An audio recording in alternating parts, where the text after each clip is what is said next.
So I haven't done a Brawl Stars video in ages. I know I like to mix up my content, but I really wanted to get back in this game and I decided I wanted to start a brand new series on my channel.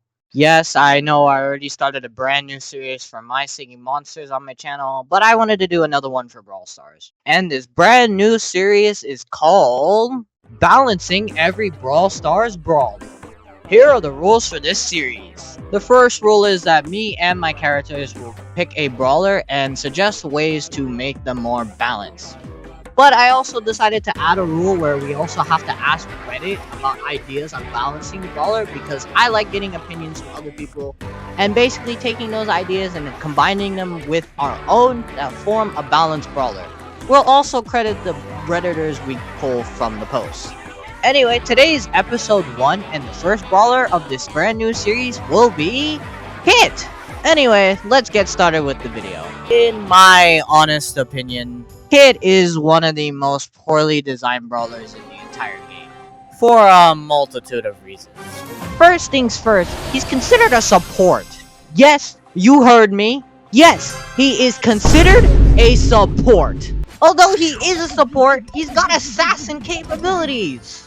The first being his super. Like, what is this garbage? What makes it even worse is that it travels over walls. Like, you're not even safe from him. And that's not all. He's also got some other bullcrap in his kit. The first being his cardboard box gadget. When he activates this gadget, he becomes invisible for 3 seconds. Additionally, his supercharge is 100% faster whenever he's standing still. Bro can literally sneak up on other people and they wouldn't even know until it's too late. His star powers though are even worse. The first of which being called Power Hunger.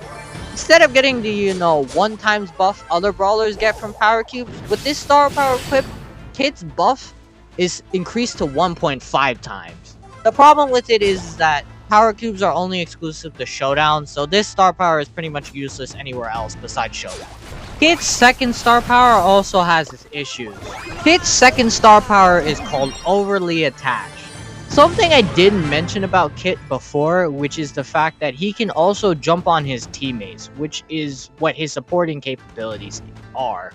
And while he's on a teammate, he'll heal himself and the teammate, and he becomes a thrower on their back, tossing yarn balls at his opponents. Now, Kit can only stay on the back of his teammate for a certain amount of time, but this star power just increases the duration he can stay on it. The problem is that nobody really ever uses Kit's supporting capability, so he's kinda just dead weight. Kit's hypercharge though is probably the most disgusting and most toxic part of his kit. It's called making biscuits. Now, it does 2 things. Remember when I said Kit can jump on enemies and he stuns them in place. However, when he does, he also stuns himself, which leaves him very vulnerable. This hypercharge makes it so that way he still stuns the enemy, but he can move around and attack normally. So that way, he just guarantees a free KO on the enemy. Additionally, if he jumps on a teammate, which again, he never really does too often, his yarn balls have more range and his healing is increased by 20%. I've faced this hypercharge a couple of times, and it is disgusting. It is so toxic. Literally, all the games I played against with a Kit hypercharge, I end up losing. So, what can we do to balance Kit? Well, I have a couple ideas in mind, but I also got some from you guys on Reddit. Now, keep in mind, I'm not a pro, so I don't know if these buffs or nerfs would just completely kill him or not. Let me know what you guys think in the comments down below, but yeah, let's get into them. First things first, I got a lot of comments on my Reddit post telling me that we should just straight up remove him from the game. Now, I know all you guys don't like Kit. I don't like him either, but I can't just straight up remove him.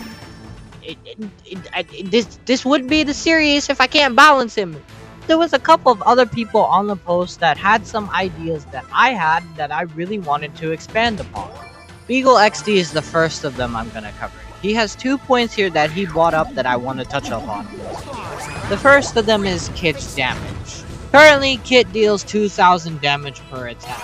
As you may know, support brawlers tend to not have high damage outputs. This is because they're more focused on supporting their team than actually carrying them and dealing lots of damage. And for a support brawler, Kit deals way too much damage. So I'm gonna nerf it down to 1,850. Now I know Beagle XD said make him do 1,500 damage per shot, but the last time he got a damage nerf, it kinda killed him. And remember, I don't want to kill the brawler, I want to make them balanced. This is not what the series is about. So I feel nerfing it down to this much seems fair. Second thing this guy brought up in his post was to nerf Kit's super range. So I'm gonna nerf the radius of his super by 5%. Originally I was gonna do 10%, but I'm worried that would kill him, and I don't want to kill him. Remember, I want to balance it. So 5% it is. A lot of other comments also talk about nerfing his hypercharge, and holy hell, I can agree to that. If I'm being completely honest, when new hypercharges release, they should always be at an average of 3.5 supers. There is no excuse. So that way, if they need to make changes to the hypercharge rate, they can do it later on.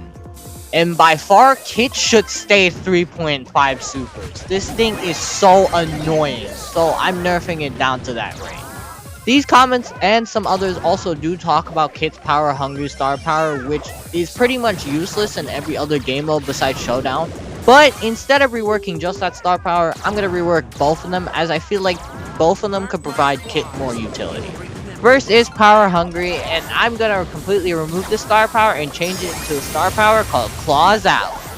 Besides the healing, Kit doesn't do anything else for his teammate, and I felt like something in his kit could help benefit a teammate if he jumped on them. So with this new star power, when Kit jumps on a teammate, they will take 30% less damage. Overlay attach is basically going to stay the same, but I'm going to add an extra buff to it.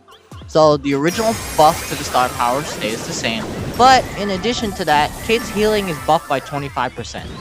I feel like with these changes to his star powers, people are going to play him more as a support than an assassin, because that's what he's supposed to be, a support, not an assassin. Speaking of his assassin capabilities, I'm just going to straight up remove it. I was going to originally make minor tweaks to it to make it less annoying, but here's the thing, Kit is a support. Why is he played like 2 different brawlers if nobody uses what he's actually supposed to be for? To compensate for this removal though, I am going to buff his range to 7 tiles, same as Poco, so that way he can actually hit people from far away. So, that's all the changes I would make to Kit to make him feel more balanced. Shout out to all the Redditor comments on my posts that actually helped me with this. I can't thank you guys enough. And I'm sorry, I'm not a pro, so I don't know if these changes will completely kill him or not. Let me know in the comments down below if you make any more changes.